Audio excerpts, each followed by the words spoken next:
We're videoing. No, we're not. Yeah. No. Yeah. Okay. I just have to stop being nervous. I just have to start singing. Will you start singing with me?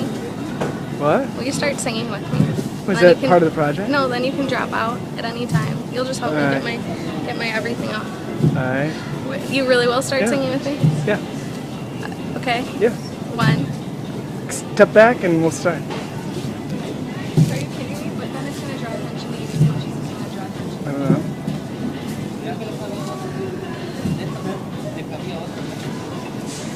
The sun will come out tomorrow. Let your bottom dollar that tomorrow there'll be sun. Just thinking about tomorrow.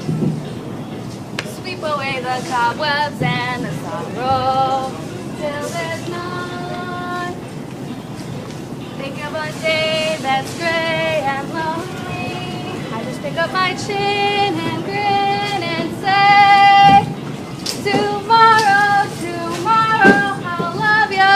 Tomorrow, you're only a day away. He likes it. That guy. That guy likes it. She's got a good voice, right? Let's go. Great job. It was harder than I thought it was going to be. But it was okay. A norm is something that defines what is normal in a given society. The difference between a formal and informal norm is the sanctions that are given. So, crucial negative sanctions are given to formal norms, and sometimes positive sanctions, but it's more on the negative side, such as like laws are against what you should and shouldn't do in a formal norm, or incarceration can occur, stuff like that. And then informal sanctions could be from peers around you. Not as serious, can be negative and positive. So say you sing in the middle of a supermarket, you can get smiles from people. That's informal. Folkways are the most informal of the norms. They don't really have sanctions to them. It's just kind of like an unwritten law that you know. Mores are more formal but still informal. There could be like, don't skateboard on a sidewalk where walking people are. That could be a more. It's written, but it's not like you're gonna get in so much trouble if it happens. And then taboos are the most formal of norm that cause a negative response, somewhat physical negative reaction, where, like we talked about in class, incest is one of those taboos that you don't do because even thinking about it is disgusting.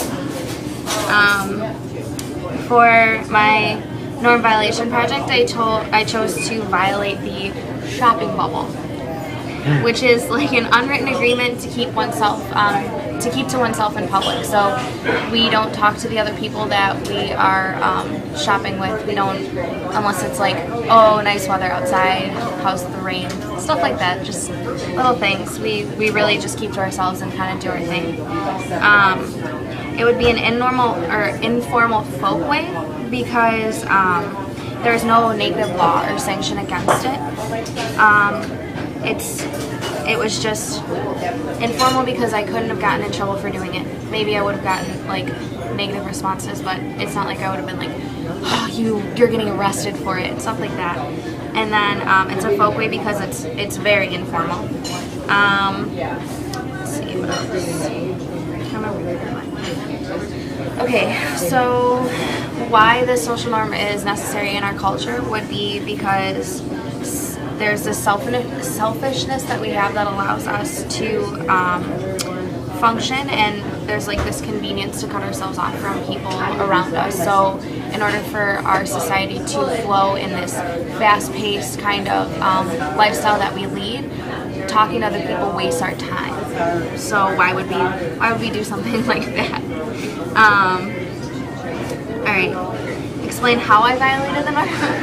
I don't need to explain it, you'll see the video.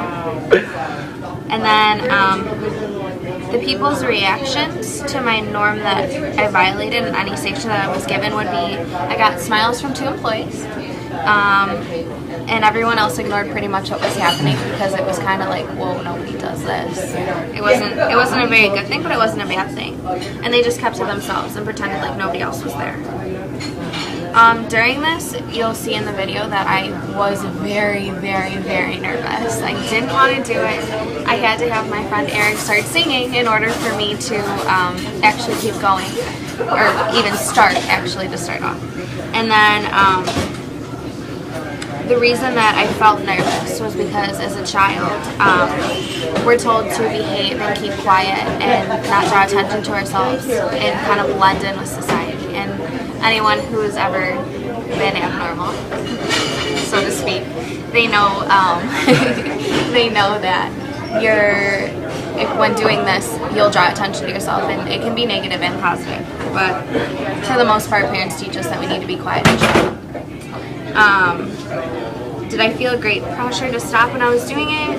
Yes, because I was nervous, but no, if I could have kept going, I would have kept going if I had more to sing about, but I really didn't. So, because nobody really was giving me any negative sanctions, everybody was ignoring the hell out of me. Like I did not exist, like I was the most awkward person in the world, and they just did not want to keep going with this. I didn't feel a pressure to conform after I started. I just kind of, I guess I did because I was so nervous, because I'm taught that that's not normal, that's not how we're supposed to function. But after I started doing it, I was like, okay, yeah, this is great. And then I'm like, and nobody's paying attention, which is even better. And then I got a couple smiles, and then it's like, okay, we can go now. The sanctions given to me, were they effective at me wanting to conform? I don't know. I mean, I guess in some ways. Smiles, yeah. Okay, that's great. You're smiling because I'm singing, because you're laughing at me, and that's a little humiliating. They could have been smiling because I'm a good singer, and I'm not. You'll see that too in the video. But it's just interesting to see how people react. And I don't know, the people that just ignored me, that was kind of like, okay, something weird's going on here, we need to figure this out. But we're going to do so by not saying anything. That's pretty much how that works. And then, if so, what were the norms and sanctions positive having keeping us in line? What do norms and sanctions have in keeping us in line? I don't know how to answer that. People will either give you positive criticism or negative criticism. So if with the positive I got the smiles and everything, I kind of took it more negatively. Like they were laughing at me, and and it was kind of like, this is out of the norm, why are you doing this? Stuff like that. It kind of made me feel like if I would have kept going, I would have drawn more attention to myself, and that really, I didn't want to do that at all. I was so nervous to begin with, but that's pretty much it. So I guess now you'll see the video.